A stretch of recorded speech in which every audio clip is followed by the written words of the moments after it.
What Really Happened to Roger McGuinn? As the frontman of the Byrds, Roger McGuinn and his trademark 12-string Rickenbacker guitar pioneered folk rock and, by extension, country rock, influencing everyone from contemporaries like the Beatles to acolytes like Tom Petty and R.E.M. in the process. James Joseph McGuinn was born on July 13, 1942, in Chicago, whereby during his teenage years he was already something of a folk music prodigy.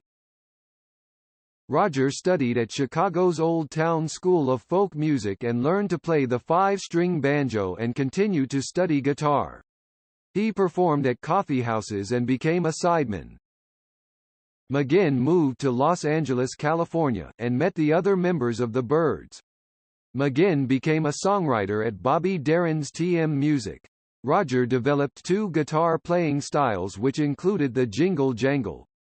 After touring with the Limelighters, in 1960 he signed on as an accompanist with the Chad Mitchell Trio, appearing on the LP's Mighty Day on Campus and at the Bitter End. Frustrated with his limited role in the group, he soon joined Bobby Darin's group when the singer moved from pop to folk.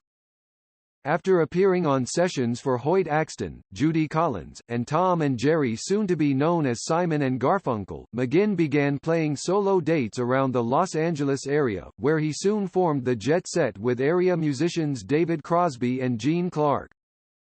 After a failed single under the name The Beefeaters, the group recruited bassist Chris Hillman and drummer Michael Clark, changed their name to the Byrds, and set about crystallizing McGuinn's vision of merging the poetic folk music of Bob Dylan with the miraculous pop sounds heard via the British invasion. McGuinn was the only member of the Byrds to play on their landmark debut single Mr. Tambourine Man, but his jangly guitar work quickly became the very definition of the burgeoning folk rock form.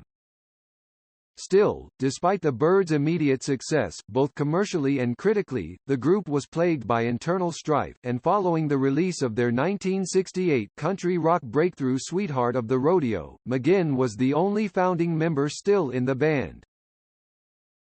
Under the direction of McGuinn, who had changed his first name to Roger after a flirtation with the Subud religion, the Byrds soldiered on, delving further and further into country and roots music before finally dissolving in February 1973. That same year, McGuinn issued his self-titled solo debut, an ambitious, eclectic affair that explored not only folk and country but surf and even space rock. 1974's Peace on You and 1975's Roger McGuinn and his band preceded a stint with Bob Dylan's Rolling Thunder Revue, which helped revitalize his standing within the musical community. 1976's Cardiff Rose was regarded as his best solo effort to date, but the next year's Thunderbird, which featured a cover of Tom Petty's American Girl, failed to connect with audiences. In late 1977, McGuinn reunited with Byrds mates Chris Hillman and Gene Clark. The resulting LP, 1979's McGuinn, Clark and Hillman, notched a top 40 pop hit with the McGuinn penned Don't You Write Her Off. Midway through recording the follow-up, 1980's City, Clark departed, and the album was released under the name Roger McGuinn and Chris Hillman featuring Gene Clark. Following another effort, 1981's McGuinn, Hillman, they went their separate ways. After undergoing another religious conversion, this time becoming a born-again Christian, McGuinn spent the remainder of the 1980s without a recording contract and performing solo dates.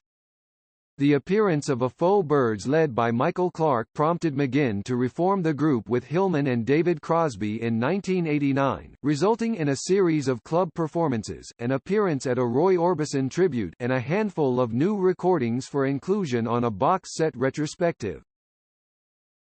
In 1991, the same year the Byrds were inducted into the Rock and Roll Hall of Fame, McGuinn issued his first new solo recordings in over a decade, the All-Star Back to Rio, which was met with great public and critical acclaim. Live from Mars, a retrospective of songs and stories, appeared in 1996. Roger McGuinn net worth. Roger McGuinn is an American musician who has a net worth of $30 million.